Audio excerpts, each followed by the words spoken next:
Chaque semaine, un bonus de formation. Voici aujourd'hui, je vais vous montrer comment élaborer un outil de suivi des finances personnelles. C'est-à-dire, vous arrivez souvent que vous vous perturbez dans votre situation de revenus et de dépenses du début du mois jusqu'à la fin du mois. Raison pour laquelle je vais vous apprendre basiquement, peut-être que vous allez essayer d'améliorer à la longue. Donc, je vous apprends comment élaborer un outil basique pour gérer ses revenus et ses dépenses du début du mois jusqu'à la fin du mois. Donc, dans cet outil, vous pouvez remarquer déjà que vous aviez l'option de sélection du mois ici. Donc, quand vous passez à mois de mars ou avril, vous n'aviez pas de revenus ni de dépenses. Donc, pour le mois de janvier, par exemple, on peut voir le récapitulatif. Vous avez eu des revenus qui se sont élevés pour 6 millions et puis vous avez dépensé pour 7 millions, pardon, pour 1 million 700. Bref, comment on le fait? Bon, on va faire quelques démonstrations. Par exemple, je vais débiter le mois de mars, donc je n'ai rien. Alors je vais aller chercher mon salaire par exemple. Donc on me paye mon salaire pour le mois de mars pour un montant de 5 millions. Automatiquement, on peut constater déjà que le mois de mars, voilà, donc je mets mois de mars ici, on peut constater déjà que j'ai des revenus qui sont venus pour 5 millions pour le mois de mars. Et donc si toutefois le mois de février par exemple, j'avais eu un solde qui est là à 4 500 000, ça pouvait être des nouveaux revenus, une source de revenus pour le mois de mars, mais pourquoi pas je peux reporter, voilà, je mets ici, voilà, autre, et puis je mets report, voilà, donc report pour le mois de mars, 4 500 000, donc ça me fait 9 millions déjà que j'ai dans mon compte. Donc si au cours du mois de mars j'ai essayé tranquillement faire le troisième mois 2021 une dépense sur le logement, j'ai payé des frais de loyer, donc frais de loyer mars, alors j'ai payé cette fois-ci 1 million, donc 2 mois d'avance. Donc ça se défalque directement, on peut voir que la dépense vient automatiquement ici. Et donc si toutefois je fais d'autres dépenses, ça peut être la nourriture. Donc je pars, je remplis mon frigo. Alors nourriture pour le mois de mars, j'achète un sac de riz, etc. Admettons que ça me fait 2 450 000. Donc pratiquement on voit que ça s'ajuste au fur et à mesure. Et quand je passe en mois d'avril, même principe, je reprends seulement le solde. Et ben, cela vous permet simplement de voir un peu l'historique de tout ce que vous avez fait. C'est-à-dire que mois de janvier, on voit que le montant, le solde épargne a été bien élevé, mois de février, mois de mars, etc. etc. Bah, peut-être que vous pouvez améliorer, voilà, donc cet outil pour ressortir la situation annuelle, la situation semestrielle, trimestrielle, pour comparer un peu des mois, voilà. Mais moi, je me suis voilà, donc limité ici en vous montrant un peu comment faire pour le mois uniquement, donc pour suivre vos mois et de savoir vraiment combien vous avez dépensé, et voilà. Et donc je vous rappelle que vous pouvez faire des filtres avancés ici. En fait, lorsque vous voulez par exemple voir la situation trimestrielle, semestrielle et mensuelle, donc vous pouvez filtrer et faire le total du montant pour savoir un peu combien vous avez eu comme revenu sur l'année ou bien sur le trimestre. Voilà, et puis c'est la même chose ici également, combien vous avez dépensé sur l'année et sur le trimestre. Super. Alors comment on le fait cet outil? Donc c'est très simple, je vais venir simplement dans un fichier vide. Donc on suppose que vous saviez faire la saisie, voilà.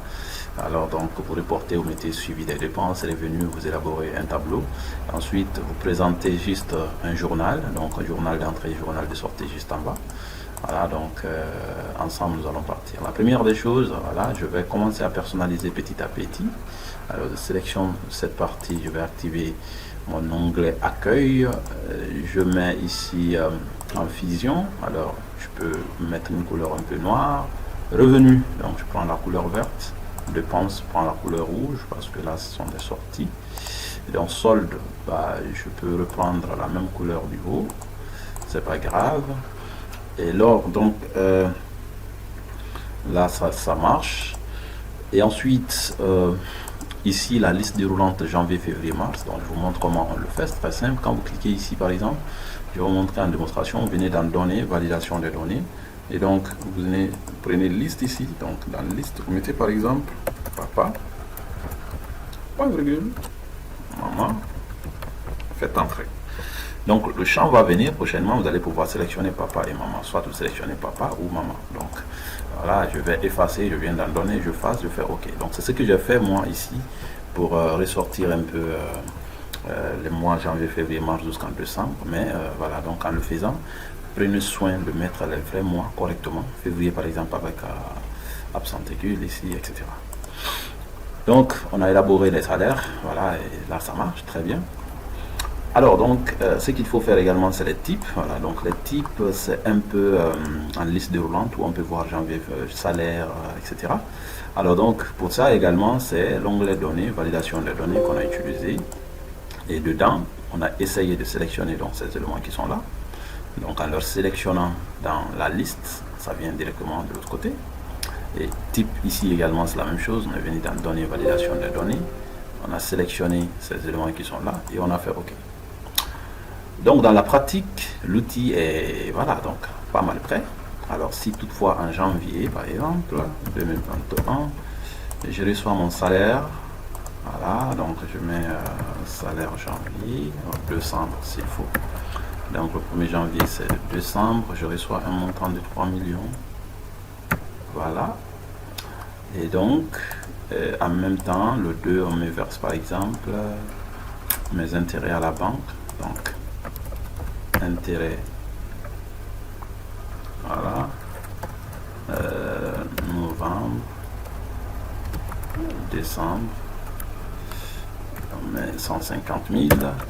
Voilà, donc pour le mois de janvier pratiquement envoyé. Alors donc avec ces opérations, ce qu'on va faire c'est insérer un journal. Donc clique ici, on vient dans l'onglet accueil pour prendre un modèle de tableau, mais moi je préfère prendre la couleur verte, voilà, pour un peu garder le design des revenus. Voilà, donc ça marche. Et ici, à présent, donc il faut ressortir le mois, par exemple, automatiquement en fonction de la date qui est saisie là, en mettant égal texte.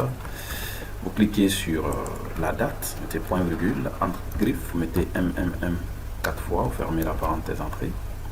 Donc pratiquement, vous voyez que les mois qui sont là vont prochainement se présenter juste devant. Ça va nous permettre de venir ici, dans salaire, mettre égal somme séance. Donc nous allons cumuler tous les montants qui sont là, donc ici, ici. Voilà, donc on sélectionne tous les montants, on met point virgule, on sélectionne les types, on met point virgule, on clique sur faites le salaire, faites les types, comme les types déjà sont là, donc on clique sur salaire, voilà, donc ça nous fait C5, point virgule, et donc on vient, on sélectionne les mois, point virgule, et on clique sur le mois qui est là. Bon, déjà le texte masque, donc il faut cliquer juste en bas, remonter avec la touche de direction pour que ça vous sélectionne le mois en question, faites la zone de sélection.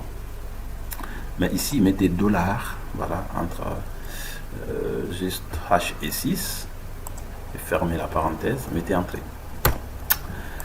Donc je vous rappelle ici, ça peut ne pas être H, c'est H parce que je me suis mis dans la colonne H, la ligne 6, pour créer donc le champ de déroulement ici. Donc si toutefois lors de la création vous vous retrouvez peut-être dans J, voilà, J5, voilà, donc il ne faut pas forcer à mettre H6 sinon le montant ne va pas venir.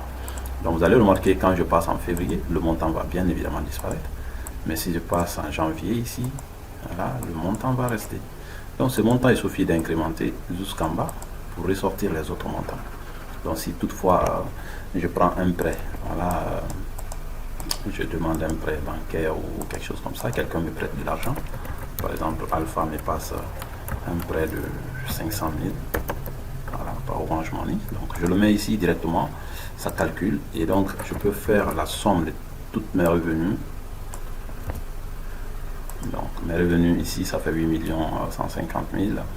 Donc pratiquement on a fini avec le côté revenu, vous voyez. Donc au fur et à mesure qu'on effectue les saisies, voilà, et que je change la date ici, donc ça revient à 0. Donc si en février, le 2 février, je reprends mon salaire du février par exemple, je mets salaire ici, voilà, donc salaire janvier, voilà, donc je mets 3 millions, automatiquement, donc le compteur reprend encore 0. Donc si je veux reporter par exemple le solde, je le fais. On va faire la même chose au niveau des dépenses. Voilà, si toutefois le 1er janvier 2021, je paye la maison. Voilà, donc je prends ici logement, je dis bon, frais location, pour frais loyer, décembre. Donc je paye 1,5 million. Voilà. Donc également j'ai planifié par exemple un montant à la hauteur de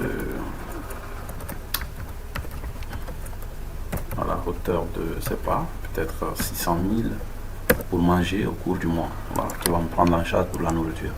Alors donc on insère également un tableau ici qui va être avec le même design. Donc, je préfère prendre la couleur rouge. Donc on peut voir progressivement déjà que la base de données ressemble petit à petit avec ce qu'on a ici de l'autre côté là. Voilà.